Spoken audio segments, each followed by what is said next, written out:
할렐루야. 10월 1일입니다. 예레미야 40장 1절에서 6절까지 말씀을 함께 읽겠습니다.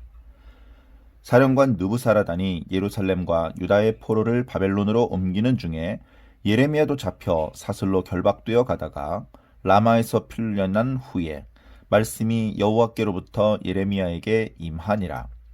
사령관이 예레미야를 불러다가 이르되 네 하나님 여호와께서 이곳에 이 재난을 선포하시더니 여호와께서 그가 말씀하신 대로 행하셨으니 이는 너희가 여호와께 범죄하고 그의 목소리에 순종하지 아니하였으므로 이제 이루어졌도다. 이 일이 너희에게 임한 것이니라.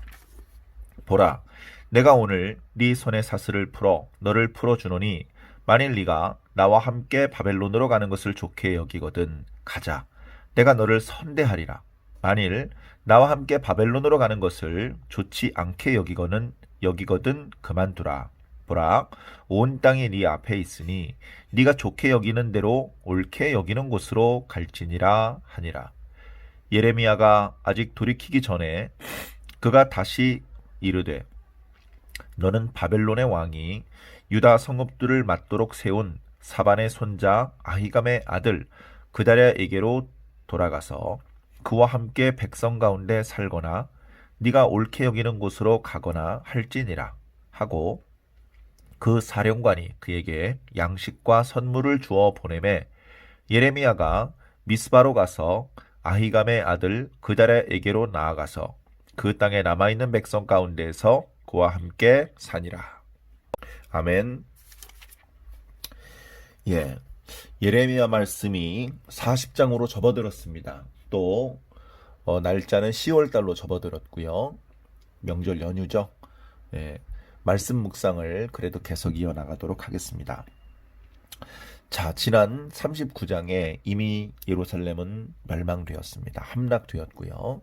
그리고 하나님께서 말씀하신 대로 예레미야 선지자를 통해서 예언하신 대로 유다는 멸망하였고 유다 성전도 불타고 왕궁도 불타고 또 우상 숭배를 자행하던 유다 사람들의 집도 불타고 성벽도 무너지고 성읍에 살고 있던 사람들 중에서 아마 극렬히 바벨론에 저항하려고 했던 사람들은 죽임을 당하고 그 나머지 사람들은 포로로 잡혀서 이제 바벨론으로 끌려가는 신세가 되었습니다.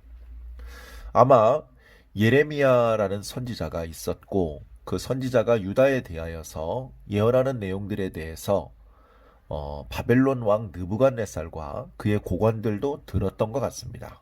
바벨론이 명을 내려서 예레미야에 대해서만큼은 자비를 베풀어 주어라. 그를 함부로 대하지 말고 선대해 주어라. 그렇게 이제 이야기를 했고 그래서 예루살렘을 함락시킨 이후에 아마 예레미야를 찾았던 것 같습니다.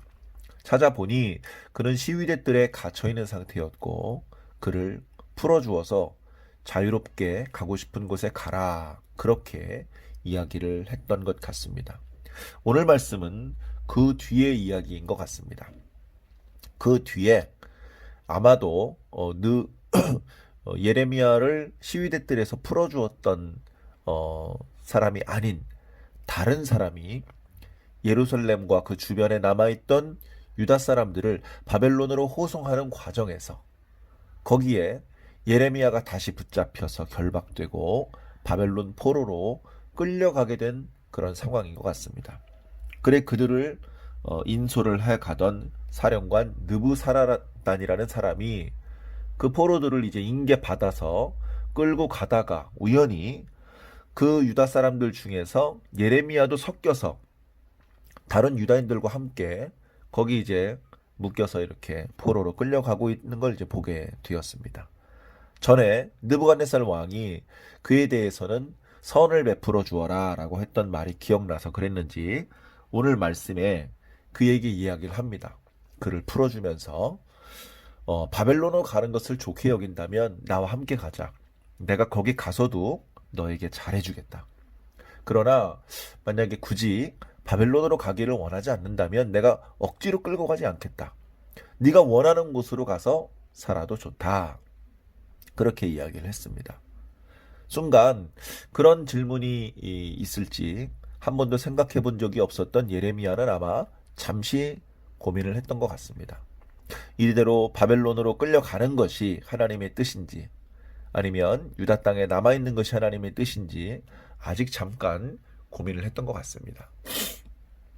그때 이제 느부사라단이란 사람은 바벨론으로 같이 가겠소라고 선뜻 대답을 하지 못하는 예레미야를 보면서 편안하게 이 사람이 유다 땅에 남고 싶은데 그렇게 말했다가는 혹시 내가 화를 내거나 불쾌하게 생각하진 않을까 그게 걱정돼서 말을 선뜻 대답하지 못하는 것이 아닐까 그렇게 생각을 하고 괜찮으니까 그러면 유다 땅에 남으시오. 우리 왕 느부갓네살이 그다랴를 유다의 총독으로 세워서 지금 그가 미스바에 총독부를 설치하고 그리고 유다에 남게 된 빈민들과 그 땅을 위임을 받아서 다스리고 있으니 그에게 가서 그와 함께 살도록 하시오. 그렇게 이야기를 하면서 양식과 선물까지 주었습니다. 양식과 선물까지 준 것을 보니까 이 사람의 말은 그냥 예레미야를 떠보기 위해서 한 말이 아니고 정말로 예레미야를 존중해주는 그런 진심 어린 말이었던 것 같습니다. 자, 그래서 예레미야는 이제 바벨론으로 따라가는 행렬에서 풀려나서 호의를 베풀어준 이 바벨론의 사령관 느부사라단에 준 양식과 선물을 가지고서 이제 미스파로 이제 가게 됩니다. 자, 재미있는 것은 오늘 말씀 이제 첫 번째 구절에 1절에 이런 일이 있었던 상황을 말해 주는 것이죠. 바벨론 포로들이 이제 유다 사람들이 바벨론으로 포로로 끌려가는 게 이게 이제 물론 세 번째입니다. 유다가 완전히 망했을 때 그때 이런 일이 있었는데 그때의 말씀이 여호와께로부터 예레미야에게 임하니라 이렇게 1절에 표현되고 있습니다. 자, 우리가 그동안 예레미야를 묵상해 봐서 아는데요. 곳곳에 하나님께서 결정적인 순간마다 하나님의 말씀이 예레미야에게 임했던 것을 알고 있습니다. 예레미야가 집에 있을 때 아무도 없는 골방에서 혼자 기도하고 있을 때 그때 하나님의 말씀이 임할 때도 있었지만 뜻밖의 상황 속에 길을 가고 있을 때 옥에 갇혀 있을 때 거짓 선지자가 뭐라고 말했을 때 그런 어떤 상황의 결정적인 순간에 하나님의 말씀이 예레미야에게 임한 때도 많이 있었습니다. 그래서 오늘도 이거 예레미야가 시위대 뜰에서 풀려났다고 하더니 도로 유다 포로들에게 바벨론으로 끌려가는 유다 사람들의 그 무리에 섞여서 또 묶여가지고 포로로 끌려가게 되는 거구나. 이제 그렇게 생각을 했다가 그런 상황 속에 하나님의 말씀이 임했구나. 이제 이렇게 생각을 해볼 수 있는데 2절 말씀을 보니까 그동안과 달리 하나님께서 이렇게 말씀하셨다 이런 표현이 없고요. 오히려 사령관이 예레미야에게 이렇게 얘기를 했다라는 표현이 나옵니다. 그 사령관이 예레미야에게 해준 표현은 이런 것이죠. 네 하나님 여호와께서 이곳에 재난을 선포하셨다는 것을 알고 있다. 그리고 하나님께서는 그 말씀대로 행하셔서 이곳에 재난이 임한 것이다. 그리고 너희들이 이렇게 하나님의 재난을 당하게 된 이유는 너희들이 여호와께 범죄하고 그 목소리를 순종하지 않았기 때문이다 라고 말을 하고 있습니다. 자, 이것은 막 성령에 감동되어서 이렇게 말했다기보다는 어떻게 보면 바벨론 사람들 중에서도 예레미야와 그가 어떻게 예언을 했는지에 대해서 잘 알고 있는 것 같습니다. 알고 있기 때문에 느부갓네살 왕도 예레미야를 선대해 주어라 그렇게 이제 이야기를 한 것이고요. 그리고 그가 예언한 내용들, 그러니까 자신들이 하나님의 말씀을 이루는 도구로 역할을 하고 있다는 것을 스스로 알고 있다는 것이죠. 그렇게 자신이 깨닫고 느끼고 있는 것을 예레미야 선지자에게 말한 것인데, 예레미야 선지자는 그 말을 들으면서 이거 하나님의 말씀이 나한테 임하는 것이구나. 하나님의 말씀이 비록 이방인이지만 바벨론 사령관 느부사라단이란 사람의 입술을 통해서 나한테 전달되는 것이구나.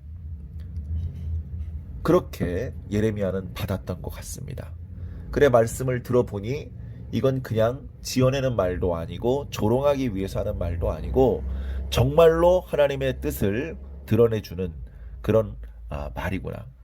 그리고 이어서 바벨론으로 따라갈지 유다에 남을지에 대한 물음도 이것도 하나님의 말씀이구나. 그렇게 생각을 했습니다. 물론 바벨론에 따라가지 않고 예루살렘에 유다에 남기로 했죠. 그렇게 생각했던 이유는 바벨론으로 따라가기보다는, 그냥 유다 사람의 이론으로 바벨론으로 따라가기보다는 유다 땅에 남아있는 유다인들을 향한 하나님의 말씀을 전달하는 마지막까지 선지자로서의 사명을 잘 감당하려는 그런 예레미야의 선한 마음 때문에 그런 것 같습니다. 자, 오늘 말씀 좀 짧은데요. 오늘 말씀을 통해서 우리가 꼭 생각해 보았으면 좋겠는 그런 말씀은 이런 것입니다. 하나님께서는 이방 사람을 통해서도 말씀하실 수 있다. 어린아이를 통해서 말씀하실 수도 있고 계집종을 통해서도 말씀하실 수 있다. 누구를 통해서 말씀하시든지 중요한 것은 우리가 그 말씀을 들을 수 있는 자세가 되어 있느냐라는 것입니다. 말씀의 내용도 살펴보지 않고 말하는 사람이 여자이기 때문에 무시하고, 말하는 사람이 전통적으로 선지자의 가문 사람이 아니다, 전통적으로 하나님의 백성이 아니다, 또 나이가 많은 사람이 아니다, 그런 이유로 무시하는 경우가 비일비재합니다. 어쩌면 오늘날에도 조금씩 형태를 달리해서 말의 내용을 살펴보지 않고 말하는 사람이 누구인지에 따라서 그 말을 받아들이기도 하고 무시하기도 하는 일이 지금도 벌어지고 있습니다. 자, 그런데 하나님께서는 그런 것에 구애를 받지 않으십니다. 우리가 잘 아는 것처럼 발람이라고 하는 사람을 일깨우기 위해서는 나귀의 입을 통해서도 하나님께서는 말씀하셨습니다. 하나님께서는 자유롭게 전능의 힘이 있으시기 때문에 당신께서 원하시는 방법으로 당신께서 원하시는 사람에게 말씀하실 수 있는 것입니다. 비록 이방인이었고 유다를 공격했던 군대의 일원이었지만 그럼에도 불구하고 그 사람이 하는 말을 들어보니 이것은 하나님의 말씀이구나 라고 예레미야가 생각했던 것 같습니다. 예레미야는 특히 선지자였고 항상 하나님의 말씀을 남보다 먼저 받아서 하나님의 말씀을 아직 듣지 못했던 사람들에게 전파해주는 그런 역할을 했던 사람이기 때문에 어떻게 보면 말하는 것이 익숙하지 말을 듣는 것은 익숙하지 않을지도 모릅니다. 뭘 아는 척 하려고 그래? 내가 선지자야. 하나님의 말씀을 받는 사람은 나라고. 틀린 말은 아니지만 하나님이 예레미야에게만 말씀하셔야 됩니까?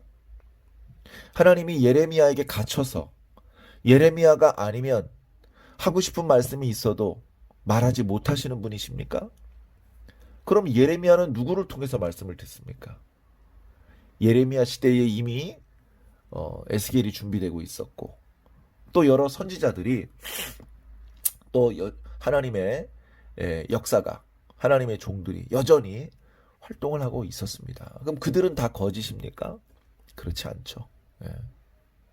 아무개 교회 목사님이 큰 은혜를 끼치는 설교를 했다고 다른 교회 목사님들은 다 거짓 선지자가 아닌 것처럼 예레미야 시대 때에도 하나님께서는 다양한 방법으로 말씀하실 수 있는 것입니다. 예레미야는 다행히 영적인 감각이 있었고 그의 말을 함부로 무시할 수 없는 처지이기도 했지만 그의 말을 들으면서 이거는 하나님의 말씀이 나에게 임하는 거구나 라고 그렇게 느꼈던 것 같습니다.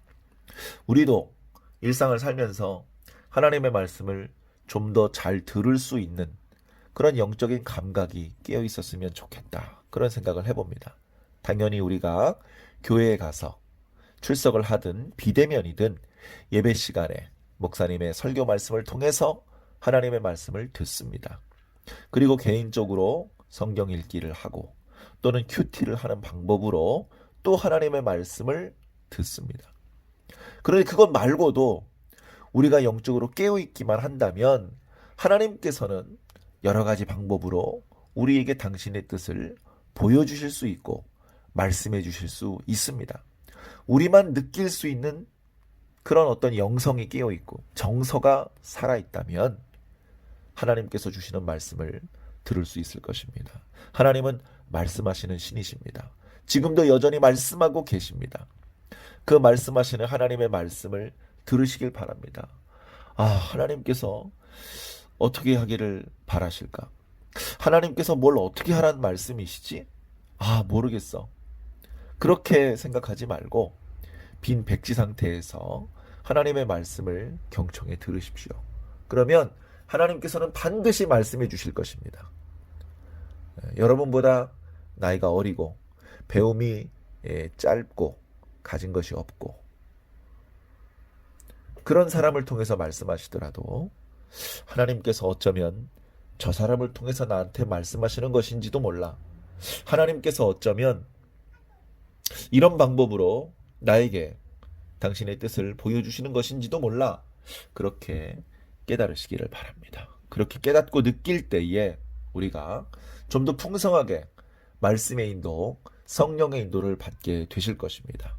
모두 하나님을 기쁘시게 하는 말씀을 잘 듣고 순종하는 주의 백성 되시기를 예수님의 이름으로 간절히 축원합니다. 기도하겠습니다. 하나님, 지금도 살아계시고 지금도 우리를 향하여 말씀하여 주시니 감사합니다. 하나님, 우리는 계속해서 하나님의 말씀을 듣기를 원합니다. 그 말씀이 전에 들었던 내용이든지 그 말씀이 나의 바람과 다르든지 그것과 상관없이 하나님께서 하시는 말씀이라고 하면 우리는 무조건 그 말씀을 듣고 싶습니다. 그 말씀을 하나님께서 강단에 서 있는 목회자의 음성, 그런 형태로 말씀하시는 것이 아니라 할지라도 하나님께서 어떤 방법, 어떤 수단, 누구를 통해서 말씀하시더라도 그 말씀을 하나님의 말씀으로 알아들을 수 있는 영적인 힘을 허락하여 주시옵소서. 오늘 함께 읽은 말씀에 예레미야 선지자는 바벨론의 사령관이었던 느부사라단의 입술을 통해서 하나님께서 말씀하시는 것을 느꼈습니다. 그리고 겸손히 그의 말을 귀담아 들었고 그의 제안을 들으며 마지막까지 하나님의 종으로서의 사명을 감당하기 위한 선택을 했습니다. 주님, 우리도 이렇게 하나님의 말씀의 인도를 받기를 원합니다. 하나님의 말씀인 줄 깨닫게 도와주시고 하나님의 말씀을 하나님의 말씀답게 듣고 믿고 그에 맞는 열매를 맺어낼 수 있도록 주여 오늘도 함께 하시고 인도하여 주시옵소서. 감사하며 예수 그리스도 이름으로 믿고 기도하옵나이다. 아멘.